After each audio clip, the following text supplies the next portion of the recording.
亲情长相守，真情在人间。大家好，我是秋兰，欢迎观看《真情人间》。老公花50万在外养了个狐狸精，我提出离婚，可女儿不答应，苦苦哀求我给她一个完整的家。为了她，我委曲求全10余年，却不知这些年里，女儿还和小三见面吃饭。我用青春换得女儿风华正茂，可回头她嫌弃我人老珠黄，不够体面，设计将我杀死，帮助小三上位。所以重来一世，我坚决离婚，送她去跟漂亮大方的新妈妈生活。日子一天天过去，她成绩下降，无人看管，行为极端。她后悔了，又哭着回来求我。我摇摇头，孩子，我给不了你完整的家，达不到你的要求，我可不配做你妈妈。随着刺鼻的消毒水味涌入鼻腔，我醒来，眼却怎么都睁不开。下一刻，我耳边便传来女儿下自熟悉的声音：妈，你为什么就是不肯给我一个完整的家呢？我的人生前18年过得如履薄冰，你知道我有多痛苦吗？你常说人有追求幸福的权利。她的声音微微颤抖。那我在你车上做了手脚，你应该不会怪我吧？只要你死了，我就可以有更好的家人了。合住我为了他一句想要一个完整的家，容忍10年没离婚，最后竟还招来恨了。放弃治疗的同意书一签，呼吸罩一拔，我的尸体当天就被拉去了火葬场。随后他分了我的遗产，跟他爹和小三幸福生活去了。怀着满腔不甘，我重生回到了5年前，发现夏自他爹夏栋生出轨这天，我直截了当要求夏栋生追回那50万，并且与我离婚。结果他不仅不答应，还跪下就开始怒扇自己耳光，边扇边喊着：对不起老婆，都是我的错，我该死，我真是个畜生。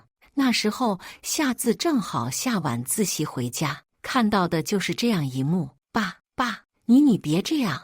他向来心疼他爹在外朝9晚5喝酒应酬，丢了书包就上前制止夏栋生。两人唱戏似的，一个非要扇自己，一个拼了命的制止，似乎就看我什么反应。可我只是淡淡抿了口茶，面上笑意未改。二人拉扯半晌无果，终于偃旗息鼓。恰好这时夏自瞧见了桌上那张离婚协议书，望向我时当即双眼一红。妈，你要跟我爸离婚？我点点头。先夏栋生一步道：他在外面花了50万养了狐狸精，前世我担心他承受不住，没能第一时间告诉他事实。可是后来看他的所作所为，丝毫没有接受不了的样子，我又何必自作多情去做那些多余的事呢？果然与从前的苦苦哀求、痛哭流涕不一样，夏自几乎瞬间就绷不住了。他几乎咬牙切齿，质问道：所以你就要离婚？你就没考虑过我吗？你们离婚了，我怎么办？本来高3我学业压力就很大了，你现在还非要离婚，让我们这个家破裂。妈，你怎么这么自私啊？我被他的话呛得一口茶都差点喷出来。夏栋生适时出来当好人，小自，别这么跟妈妈说话。他的弱势让夏自更加烦躁，你非要离婚，搞得我们这个家破裂才好吗？我爸不是道歉了吗？大不了跟狐狸精断绝来往啊，你还要怎样？合住他出轨道个歉就没事了。我想离婚就是犯了滔天大罪了。感受到手臂上一凉，我抬头对上夏自那双泪眼。前世我想着他思维还比较幼稚，苦口婆心跟他解释。我说，你生病发烧的时候，晚上回家错过末班车的时候，他在花50万包养女人。如果真的爱你，爱我们这个家，怎么可能做出这些事呢？当时你新冠阳了，我还数次给他打电话，但全被挂断。再说离婚只是我和你爸爸感情破裂了，不是不要你了，只是我们不适合再生活在一起了。我还向他保证，一定会争取到他的抚养权，绝对不会丢下他。然而，我跟他分析这么多，也敌不过他对父爱的极度渴望。当时，他就跑到床前坐上去，哭着威胁我：“你要是敢跟我爸离婚，我现在就从这里跳下去。”终究是怀胎10月生下的亲骨肉，我爱女心切，心一软便只能答应下来。他目的达成，当即泪眼汪汪上前安慰我：“妈，你放心，我一定会让我们一家人好好的。”可在上了大学后，他竟然还背着我跟夏栋生养在外的女人有联系。毕业后，更是骗我的钱，跟他们一起出去家庭旅游。因为那小三常常给他带各种名牌礼物，跟夏栋生一起带他去名贵场所玩，导致在外人眼中，他们更像是一家三口。看到他带回来的那些奢牌礼物后和聊天记录后，我忍不住骂他没脑子。会有人无缘无故对你好吗？夏字，这世界上没有偶然，你明白吗？谁知道他反而觉得我是嫉妒他，怒道：“你自己不给我买这些，你还不让别人给我买，你是不是见不得我过得比你好啊？再说，我都已经是成年人了，你别再天天管我了，你没有自己的人生吗？”说到最后，他还要补刀：“难怪我爸不想跟你过，要在外面找，梨香阿姨比你好了不知道多少倍。”说完这话，他拖着行李箱就走了。那时我后悔了，后悔为了他没果断离婚。夏栋生出轨，我娘家人和闺蜜也都是知道的。我妈的话说，赚钱在外面包女人，这样的人你还为了女儿跟他过，以后没有好果子吃。闺蜜就更直白了，你现在狠不下心离婚，以后再过几年你都老了，更难离了。你就说这样过着算了，小孩子不懂事，你就真的用自己的一生为他的不懂事买单啊？我当时没听我妈和闺蜜的话，只觉得反正一切为了孩子，忍一忍就忍一忍，等以后他想开了再离也行。再则经此一事，我对男的失望透顶，也不打算再找了。可我的容忍让夏栋生更加得寸进尺。这些年来，基本上都是我一个人带着孩子，偶尔我要加班，闺蜜还会看在我面子上，让夏字到她家去吃饭赞助。眼下，我看着沆瀣一气的夏栋生和夏字，想来他们或许早就已经打定了主意，要将这件事大事化小，小事化了，不然也不会说那么多话，道德绑架我了。我沉思片刻，拿起离婚协议书，甩到跪在地上的夏栋生面前。别搞得好像我做了什么对不起你们的事一样，把字签了一拍两散，对咱们都好。夏栋生见我不为所动，无助地转头望向夏字，和前世一样，他夺过地上那张离婚协议书，就往窗台跑。窗户打开，17楼的高空大风卷得他发丝凌乱，破碎的神情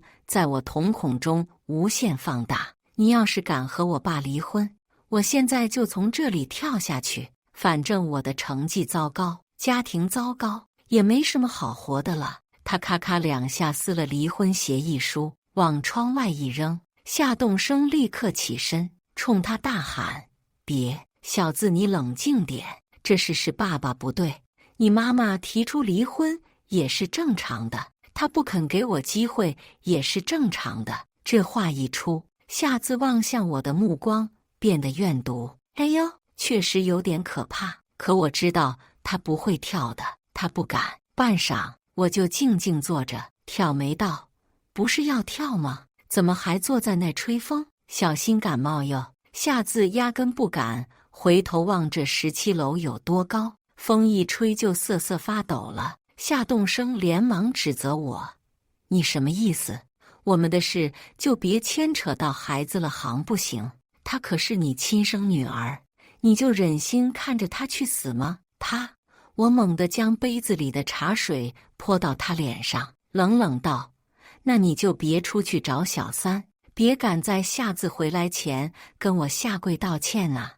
你故意让他知道这是跟我闹，现在又在这狂吠什么？这不就是你想看到的吗？瞧瞧你多成功啊！人马上就要跳了，要不要再给你们录个视频纪念啊？夏栋生被我说的脸色青一阵白一阵，头发上茶水滴落，显得很狼狈。你别在这血口喷人！夏字听到这话，彻底失望，跳下窗台，坐在地上大哭起来。呜呜呜！你们都不要我还不如死了呢！是，可谁叫你不敢跳呢？我心中嘲讽，语气却很淡。你既然口口声声说我不好，嫌我管你管得太多，那你不妨跟你爸出去住一段时间，看看你自己更喜欢哪里，自己选择跟谁生活。笼中的鸟一旦飞出去了，有了野性，便很难再心甘情愿被管束。夏字正是如此，从小到大，他都觉得我管得太宽太严，生活上念叨他，学习上管制他。而夏栋生呢，从不责骂他，经常性消失，偶尔回来露个脸，带点零食和礼物，就能收获一切赞誉和美名。最关键的是，夏栋生不管他呀。若是他过惯了那边自由自在、无拘无束的日子，又怎么会想再回到我身边接受管束呢？夏栋生大概是没有想到，我知道他在外还有房子，心虚地瞟了我一眼，说：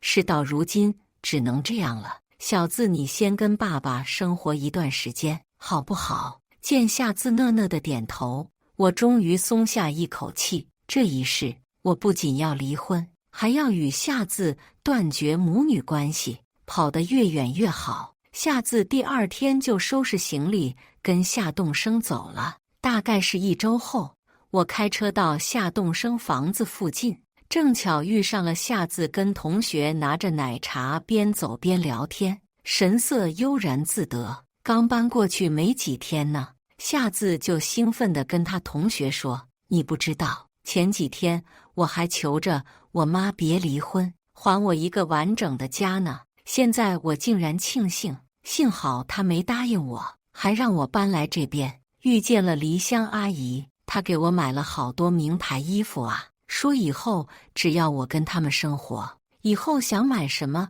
就买什么。他同学环绕他转了一圈又一圈，惊叹道：我靠，难怪呢，感觉你今天一身派头都不一样了。惊讶过后，他嗦了口奶茶问：那你选择跟你爸爸一起生活吗？夏字眉头顿时紧拧，还不知道我妈那边会不会同意呢。她那么爱管我，肯定会跟我爸争夺抚养权的，不然为什么那天明明可以直接做决定，却非要让我搬走？估计是以为我会被黎香阿姨虐待，哭着跑回去求她。嘻嘻嘻，我辛辛苦苦养大的女儿，几件名牌衣服就迷得她找不着北了，多么让人心酸啊！听完后，我也彻底打消最后一点不舍。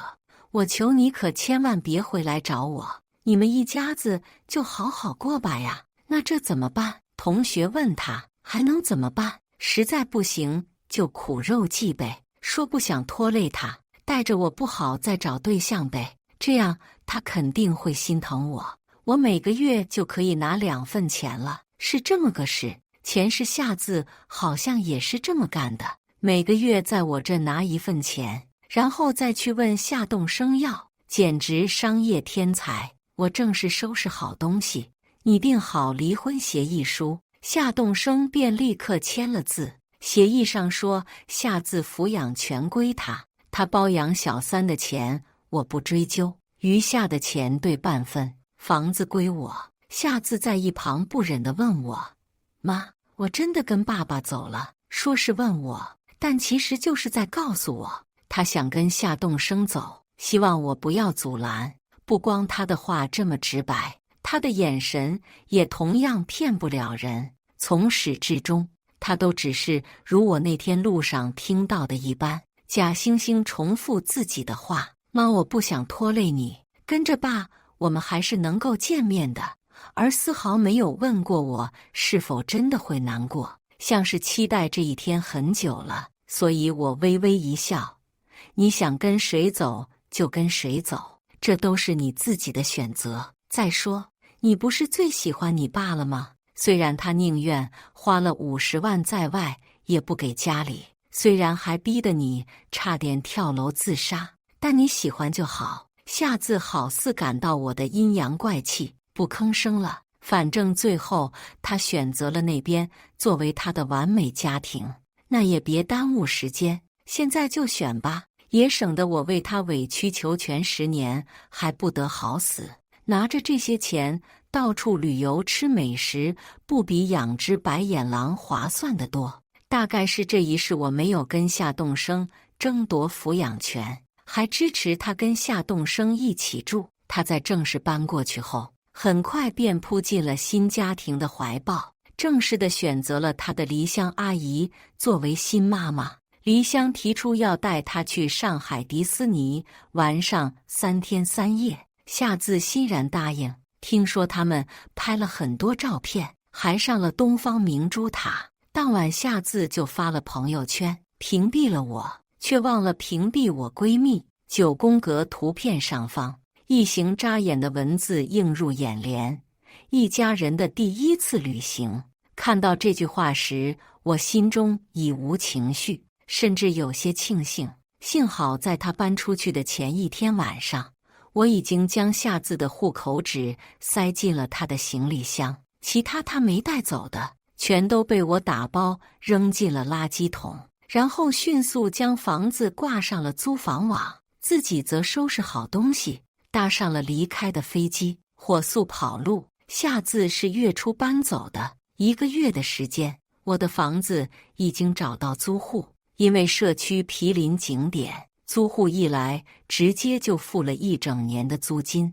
要是我贸然将房子搬空，夏字路过时难免多看几眼，很容易就能发现端倪。但若是出租，我每个月都有钱拿，还能多拖夏字1个月，岂不两全其美？也就是在我收拾东西的时候，发现了他塞在枕头里边一些撕碎的纸条，好在毁得并不严重，稍微拼一下还是可以看清意思的。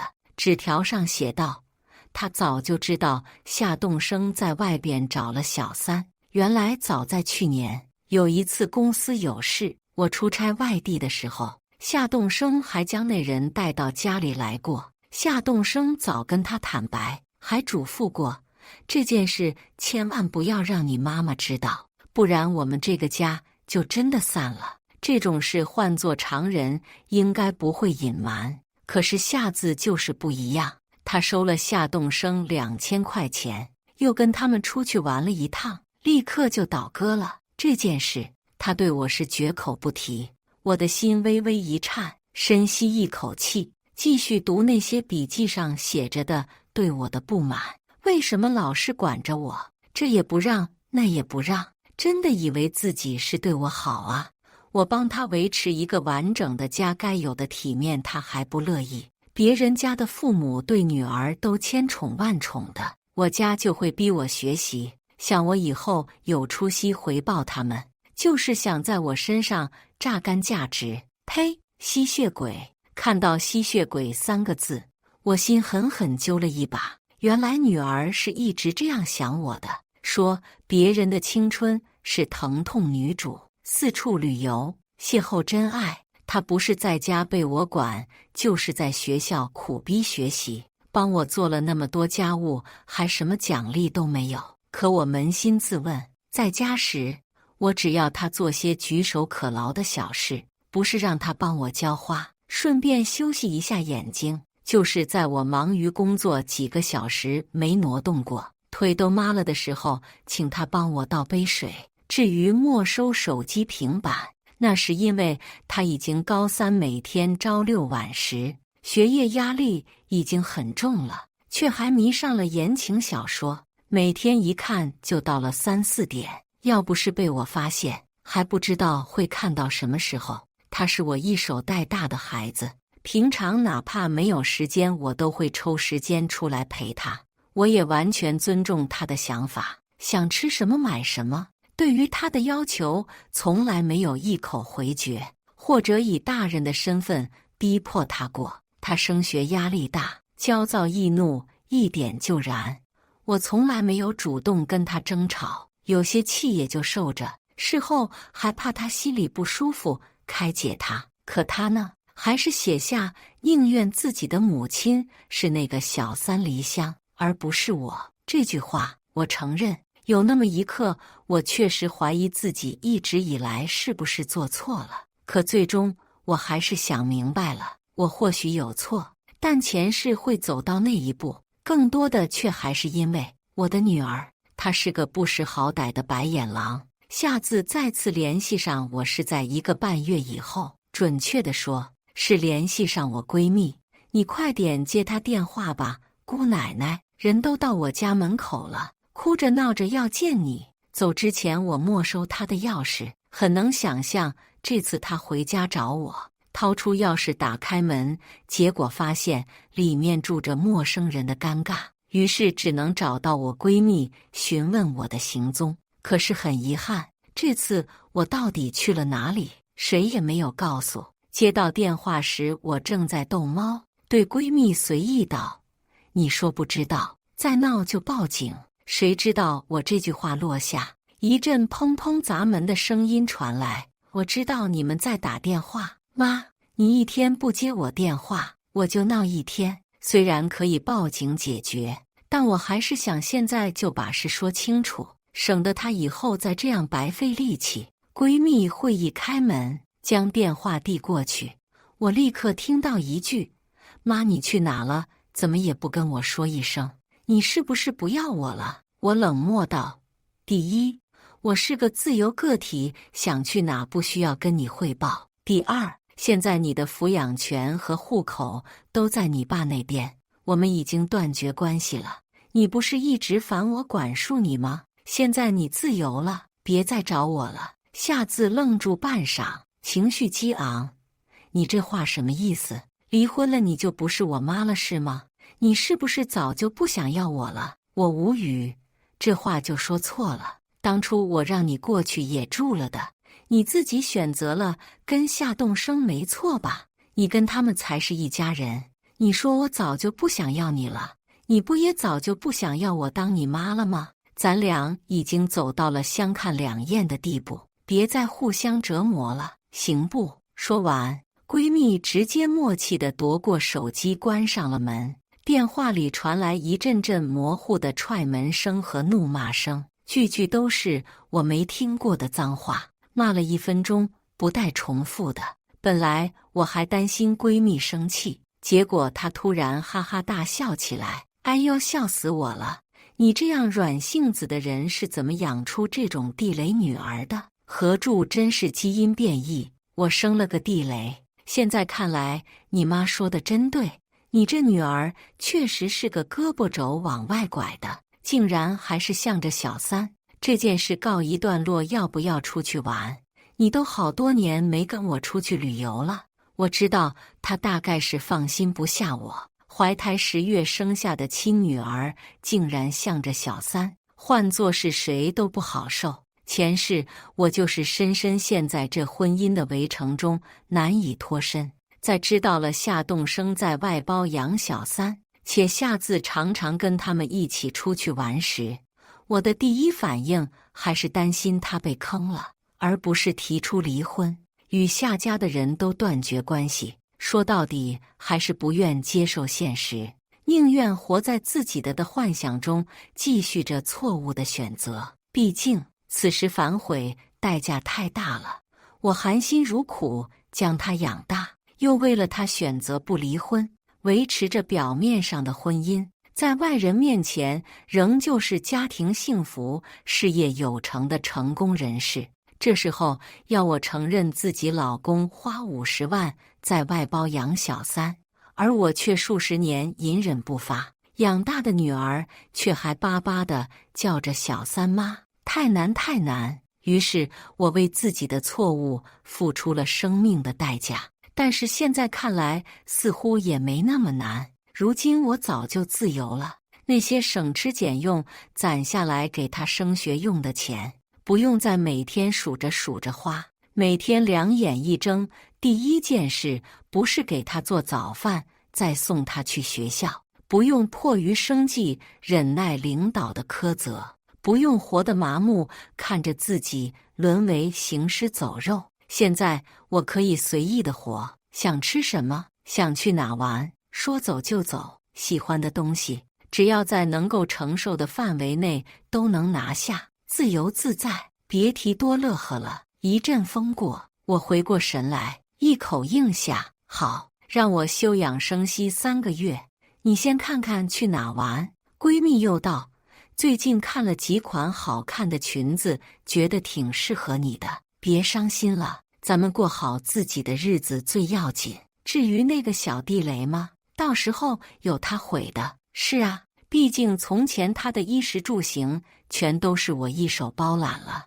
而且他现在高3，找不着第二个像我这么好使的保姆了。再说，一个破坏别人家庭的小三能是什么大善人？平白无故的对一个前妻的孩子这么好，摆明了就是另有所图。可惜有的人就是太蠢，硬是被人卖了，还要替人数钱。我就等着看他恶果自食。下次的恶报来得极为迅速，不出1周，闺蜜就给我发来截图，上面记录着高3年级迟到人数，下次1个人，名字1周7天，天天在线。闺蜜是下次学校的地理老师，跟她班主任一个办公室，当时就录了一段视频给我，画面里下次顶着一双熊猫眼，无精打采，不用问也知道。他在夏栋生那边得到的最大的自由，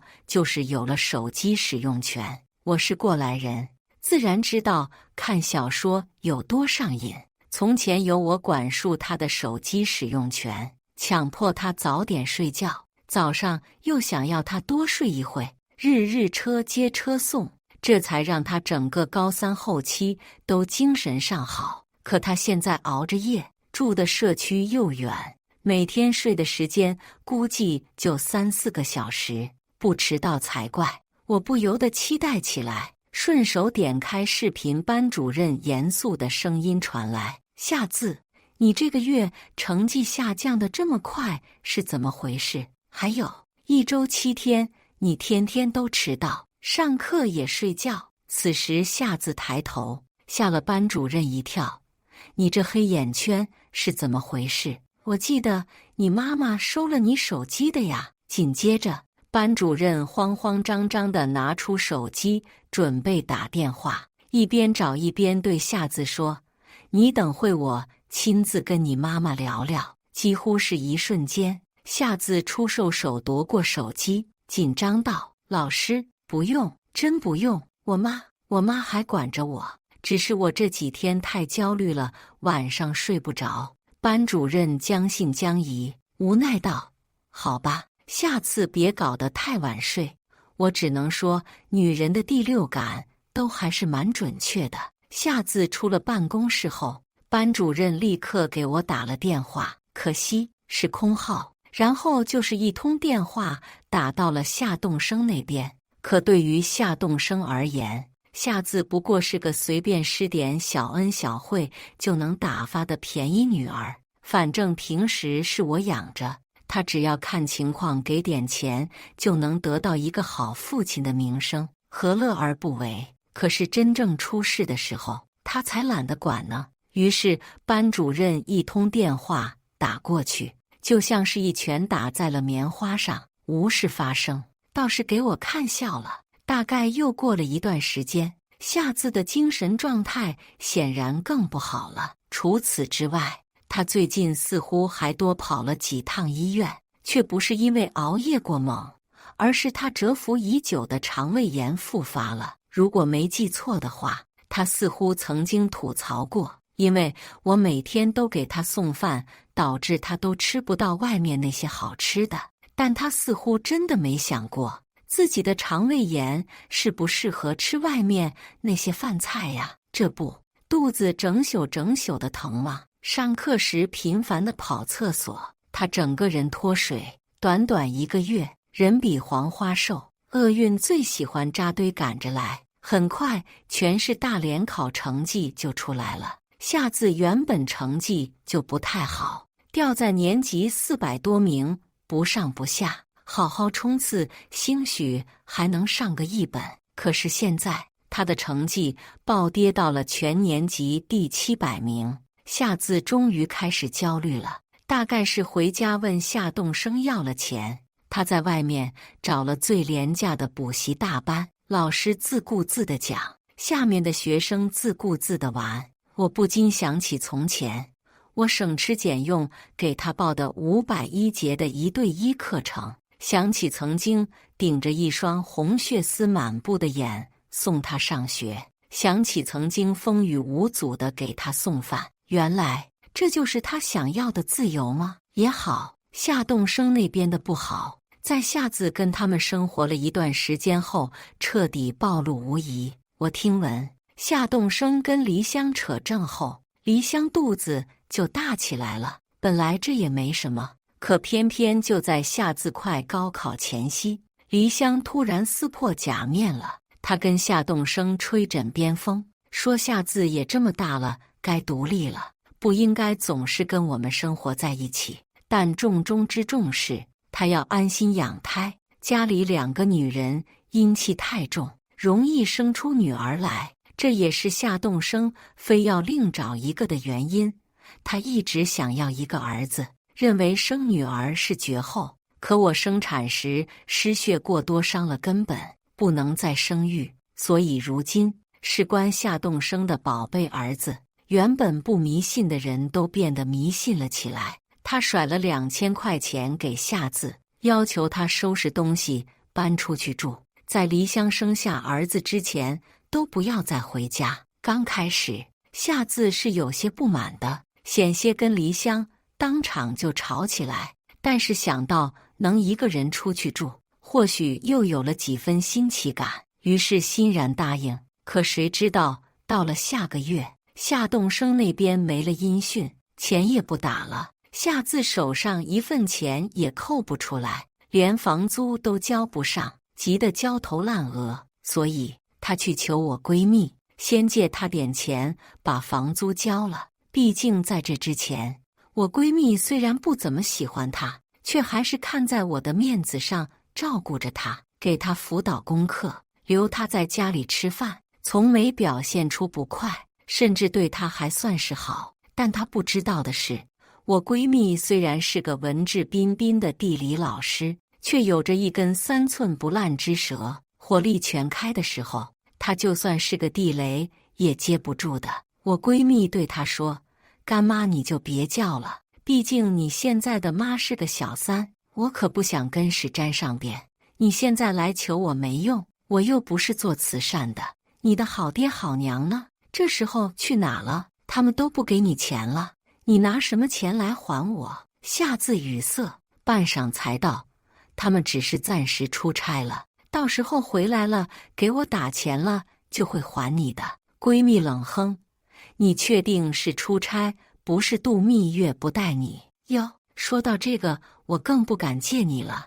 你为了个小恩小惠，连自己亲妈都能背刺，我怕自己有命借没命等你还，最后还得被你骂。夏字辩解道：“你别在这胡说八道，我没有背刺我妈，这是她让我自己选的。”对呀，你都说了，这是你自己选的。闺蜜摆摆手继续道：“你自己选的，你就承担后果呀。都是成年人了，不会还想着做错事还会有人给你擦屁股吧？我闺蜜养你这么大不容易，你转头就跟小三屁股后面嗲嗲的乱喊妈，你恶心谁呢？”她继续输出：“你别跟我说什么现在后悔了，这么多年他对你好不好，你自己心里没数吗？转头为了点小恩小惠就把他卖了，你选择名牌和自由的那天，就应该想到会有这么一天。人不能既要又要，懂不懂？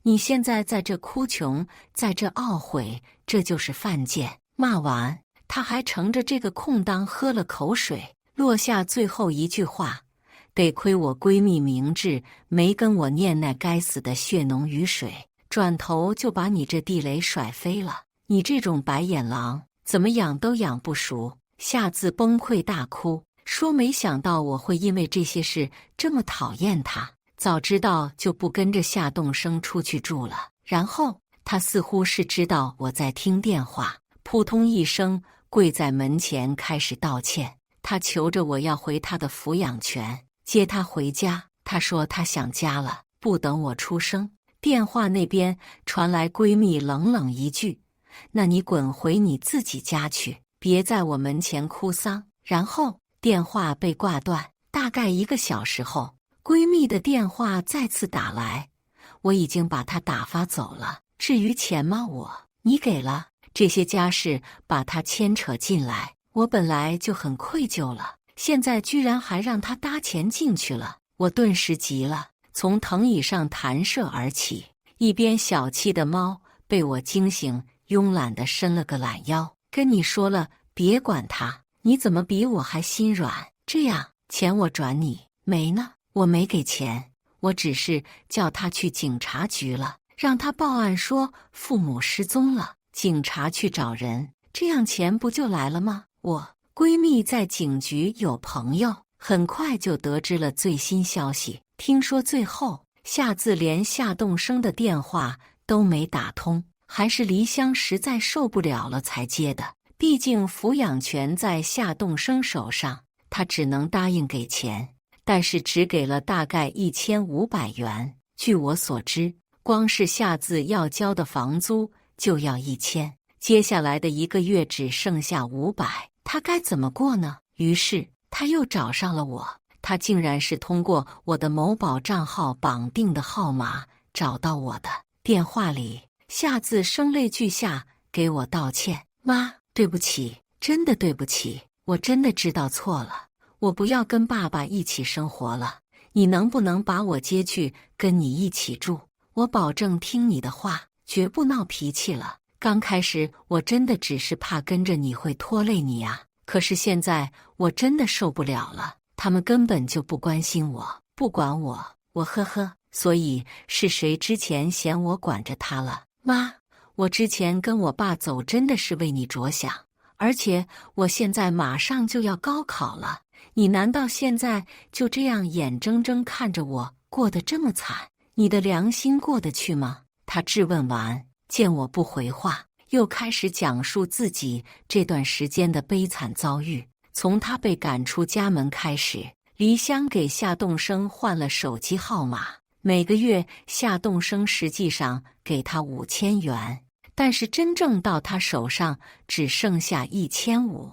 再说到他肠胃炎，连饭都吃不下，最后还大骂夏栋生是个畜生。作为他的父亲，没尽到半分照顾他的责任，全身心的放在一个小三身上。说什么任他回去，根本就是形势所迫。做样子的同时，拿他装样子挣名声。说什么让他独立，其实就是想赶他走。这么看来是挺可怜的，但是想起前世的种种经历，我猛地打了一个寒战。前世，他总觉得夏栋生是个顾家爱他的好爸爸，不过是因为不需要他管什么。只要适当的施加点小恩小惠，就能换来美名。今生需要他管了，他自然不乐意。毕竟夏栋生已经组建好了新家庭，小三又已经怀孕，夏自在他那里只不过是个前妻生的没什么感情的女儿而已。我淡淡道：“你不必在这里跟我卖惨，从一开始我就说过，这都是你自己的选择。贤惠的妈，消失的爸，这不是你的理想家庭吗？”然后我挂断电话，把他拉黑。现在可不是圣母心泛滥的时候。再说他一个大活人，总不可能真的把自己饿死。再说我已经不想再管他的任何事，现如今，我只想好好的过我自己的人生。自那以后，我再也没收到过有关于他的任何消息。但我那极度记仇和看热闹不嫌事大的闺蜜，还是时刻关心着她的动向。高考后没几天，她就打来电话，说夏自高考当天犯了急性肠胃炎，上吐下泻。当时正考数学，她写了一半就开始呕吐，吓得监考老师手足无措，只能到处联系家长。当时夏栋生刚赶来，还没说话，就被他吐了一身。其实一开始我就想到会有这么一天。我照顾夏自的这么些年，事事亲力亲为，每天送饭去学校，可不是怕他乱花钱，而是怕这肠胃炎复发。高中3年下来，好不容易控制得差不多了，临近高考却一朝破功。更别说1个月只有500块生活费，他能吃些什么呢？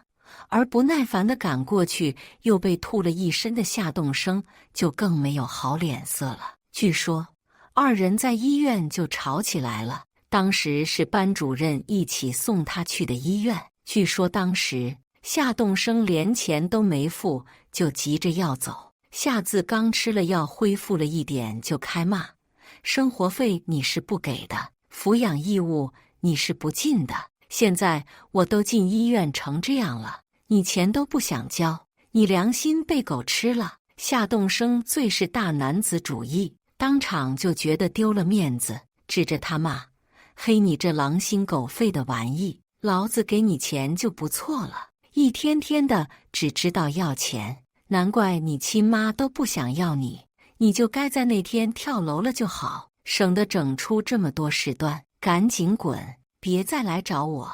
夏栋生仿若听不见夏自的叫骂一般，头也不回地往外走去。自此之后，我就没再听说夏自的消息。他成绩本来就不好，现在高考又旷了一门，怕是连个大学也上不了了。夏栋生那边已经断了他的生活费，想必迫于生计，他只能外出打工。他的高中班主任似乎是了解了一些事，特意跑来劝我别意气用事，小孩子再犯了什么错，也别做得这么决绝。我笑了，没有回复他。未经他人苦，莫劝他人善，这句话在此刻具象化。上一世我曾经原谅过他很多次，每一次我都在等他回头，等他想起我的好，可我只等来了死亡。正因如此，我才绝不会心软半分。本以为就此，我的人生与他再无瓜葛，谁知1个月后，我再次收到夏自换了手机号后发来的短信：妈，这次我真的知道错了，错得离谱。我知道自己已经没有脸站在你面前，也不奢求你原谅我，我只想告诉你，我真的知道错了，我好想你，我真是阴魂不散。事到如今，我已很难分清他的话是真是假，但我还是没想到，不久后，手机弹出闺蜜发来的一条新闻：香凉花园社区发生一起命案，住户男子夏某抢救无效身亡，死的是夏栋生，身中5刀，当场抢救无效身亡。而黎香惊吓过度流产，若不是当时夏自被赶过去的警察围上前按住他，怕是也要遭殃。报道上称，夏自因为高考时身体不适，却考一堂综合成绩只有320，他受不了这种刺激，当时就差点在出租屋内自杀。后来因为这事，他被房东赶了出来，露宿街头。期间因为肠胃炎的缘故，几次找工作不成，还被中介骗光了身上所有的钱财。他只能再次去找夏栋生，堵在他公司门口。谁知道夏栋生非但不认他，还当众称他是乞丐，让保安将他拖了出去。大概是穷途末路，终于明心见性，夏自把矛头对准了夏栋生，这个婚内出轨花50万包养小三的好父亲。他认为他是破坏他幸福家庭的根源，要不是他出轨，我们一家人还能和和美美生活在一起，成为旁人眼中的模范家庭。这时，他的精神状态已经极其糟糕。准确无误地找到夏栋生现在住的房子后，夏栋生一见是他找过来，当时就劈头盖脸一顿骂，甚至拿了高尔夫球棒抽他。你还敢来？你都说了要你滚，你听不懂人话是吧？行，那我就见你一次，揍你一次。对峙间，夏字不知从何处掏出了一把小刀，疯魔地往夏栋生身上捅。几刀下去，夏栋生倒地，黎香吓了个半死。若不是有邻居及时报警，后果不堪设想。我看着荧幕上一行行冰冷跳动的文字，心中暗暗吐槽，还像上辈子那么爱杀人。闺蜜一长串的语音条发来：哎呦，幸好当时你及时抽身了，不然他这种人真是什么事都干得出。跟他爹一脉相承的恶劣基因，我好吗？最后的最后，夏字被判了死缓。那边打电话说他想见我一面，我没去，不是为前世的事情记恨他，不是至今为从前的事情耿耿于怀，不想原谅他，单纯的因为我现在在国外度假，没有空回来。我想，从前我做的努力已经足够多。我从来不愧对谁，而这一次，重来一次，复仇什么的，其实早已成了次要。最重要的是，我要为了我自己好好重活一遍。感谢大家的观看，欢迎大家在下方评论区讨论。如果你喜欢这类故事，记得点击订阅《真情人间》，并分享给更多的人，这会对我帮助很大。再次感谢大家的观看。